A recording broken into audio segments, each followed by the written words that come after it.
Vishal had massive ambitions. He wanted to build a business, create content, and travel the world. But in reality, he was paralyzed. He didn't believe he had the resources or the talent to succeed, so he stayed still. Because he was afraid to fail, he let other people make his choices. He accepted a job in the merchant navy because someone suggested it, trading his dreams for a routine of salty air, broken sleep, and months away from the people he loved. Life often provides subtle signals when we are off track. For Vishal, it was a constant nagging feeling that he was merely passing the time rather than living his life. Choosing the safe path didn't actually keep him safe. It only ensured that when things went wrong, he would be at his most vulnerable, having never practiced how to rely on himself. That safety vanished in a single night. A cyclone caught the ship between Indonesia and Australia, flooding the lower decks and dragging the vessel down in minutes. Vishal woke up the next morning on a small, deserted island. There were no crewmates, no supply lines, and no one to give him orders. He was completely alone. The resources of his old life were gone. If he continued to wait for someone else to save him, he would die on that sand. To stay alive, he would have to become a version of himself he didn't yet recognize. While searching the beach, Vishal found an old wooden box. Inside was a survival guide left by a previous castaway, filled with handwritten notes on how to navigate the island's specific environment. This is an accidental apprenticeship. When you are trapped in a vacuum, progress requires a guide, whether it's a mentor, a stranger's notes, or a book that shows you what is possible. Vishal began the grueling work of applying those notes.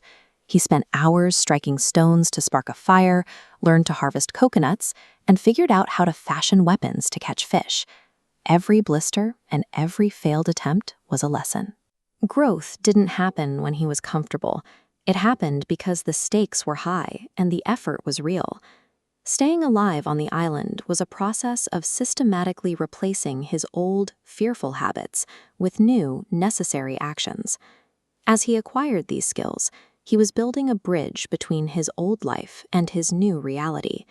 He was no longer just a victim of a shipwreck. He was becoming a person who could shape his surroundings. He no longer saw himself as a merchant sailor waiting for rescue. He began to think of himself as a fisherman at the shore, a builder gathering wood, and a strategist planning rations. This represents a portfolio life. Instead of relying on one identity, you develop these interlocking roles. This structure creates a psychological foundation that is much harder to break than a single career title. He reached a milestone when he finished building a small house on the beach. Sitting inside, protected from the rain, he felt a sense of pride that he had never earned back in his safe life. Confidence isn't a personality trait Vishal was born with. It was the result of this new architecture he had built, one mastered skill at a time. But the island wasn't finished with him. An earthquake triggered a surge of massive waves that obliterated his home and washed his tools back into the sea. After he rebuilt, a storm brought lightning that struck his last remaining coconut tree. The fire destroyed his primary food source, and for a moment, Vishal felt his will to survive finally break. These moments function as pivot points. They feel like the end, but they often remove the last remaining things we are clinging to, forcing us to look at our situation from a completely different angle.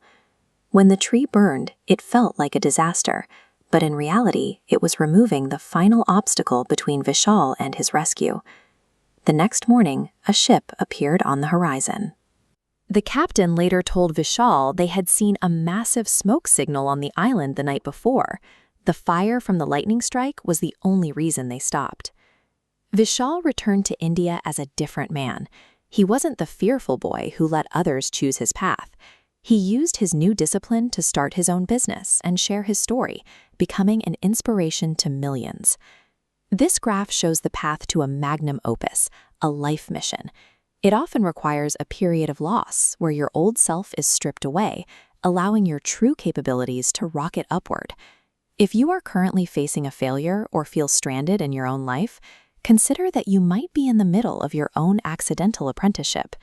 The setbacks that feel like they are destroying your life are often providing the specific experiences you need to build your real work.